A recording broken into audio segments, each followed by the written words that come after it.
Welcome to మీ TV news.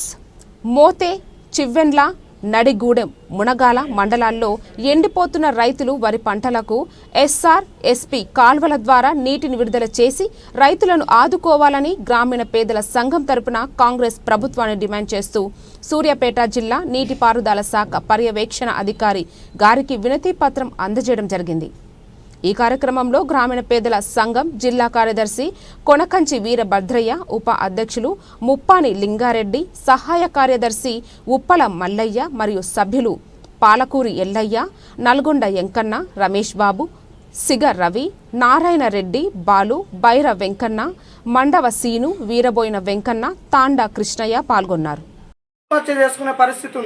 నేను ఇప్పుడు పత్రికా విలేకరుల ముందు చెప్తున్నాను, మా గ్రామాలకు రండి, మా గ్రామాల పొలాలను అన్నిటినీ కూడా చూడండి. ఎస్ఆర్ఎస్పీ అధికారులకు మా గ్రామీణ పేదల సంఘం నుంచి ఒకటే డిమాండ్ చేస్తున్నాం.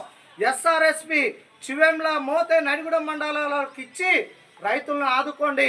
దయచేసి కనీసం మీరు నీళ్ళు ఇవ్వలేకపోతే చెరువులైనా నింపినా కూడా ఆ రైతులు కనీసం బతికేటువంటి చివరి మెతుకులు తినేటువంటి అవకాశం ఉంది. దయచేసి రైతుల పక్షాన్ని మేము ఏడుకునేది ఏంటంటే రైతులకు, అధికారులకి ఎస్ఆర్ఎస్పీ చివరి భూములకు నీళ్ళు అందించండి. నీళ్ళు అందిస్తే రైతులు బతుకుతారు. రైతులకు మీరు పొలాలు వేసుకోండి, నీళ్ళు ఇస్తాము, చివరి భూముల కొరకు అందిస్తామని కాంగ్రెస్ అధికారంలోకి వచ్చి ఈరోజు మాట తప్పుతుంది. మేము అధికారులకు డిమాండ్ చేసేది ఏంటంటే దయచేసి మాకు కనీసం ఒక 10,000 నుంచి 1,00,000 ఎకరాల వరకు మోతే, చివెంల, నడిగూడెం మండలాలకు ఉన్నాయి. ఆ నీళ్ళు అందించండి.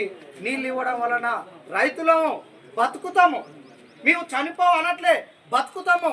బతికించండి ఈ అధికారులని మేము ఈ పత్రికా విలేకరు ముఖంగా తెలియజేసుకుంటున్నాం.